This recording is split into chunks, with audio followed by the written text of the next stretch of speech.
প্রিয় দর্শকবৃন্দ, আসসালামু আলাইকুম। সবাইকে স্বাগত জানাচ্ছি। আজকে আমরা আমাদের সকালের যে নাস্তা, সেই নাস্তাটা আসলে দেখাবো আমরা কি কি আজকে সকালে আমরা খাচ্ছি সেটা।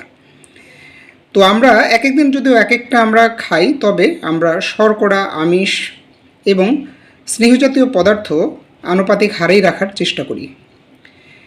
তো চলুন আমরা দেখাই যে আসলে আমাদের আজকে কি কি রয়েছে।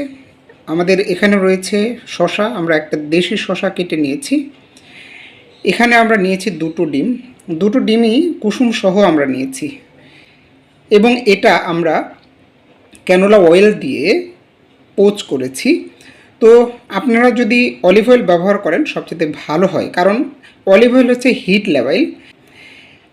এবং এখানে দেখতে পাচ্ছেন আমরা নিয়েছি একটা কলা, আর এখানে নিয়েছি আমরা 4টা খেজুর, আর এখানে নিয়েছি আমরা লেটুস পাতা।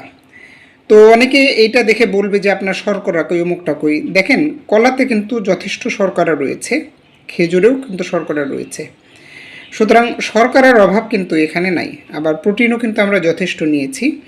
আর এখানে কিন্তু আমাদের যতটুকু ফ্যাট দরকার, আমরা বলেছি যে ওজন কমাতে বা সুস্থ থাকতে ফ্যাট কিন্তু অত বেশি আমাদের দরকার নেই। সেটা কিন্তু আমরা আমাদের যতটুকু দরকার ততটুকু ফ্যাট কিন্তু আমরা যেখানে তেল ব্যবহার করেছি সে তেল থেকে কিন্তু আমরা পেয়ে যাচ্ছি।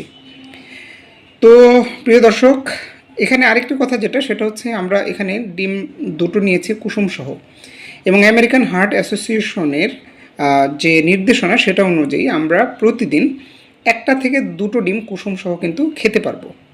এখন আমরা যদি রাতে ডিম খাই সেগুলো কিন্তু আমরা কুসুম ছাড়া খাবো। তো প্রিয় দর্শক, এই হচ্ছে আজকে আমাদের সকালের নাস্তা। সবাই ভালো থাকবেন, সুস্থ থাকবেন, এবং সবসময় মনে রাখবেন সুস্বাস্থ্যই হচ্ছে সকল সুখের মূল। ধন্যবাদ সবাইকে।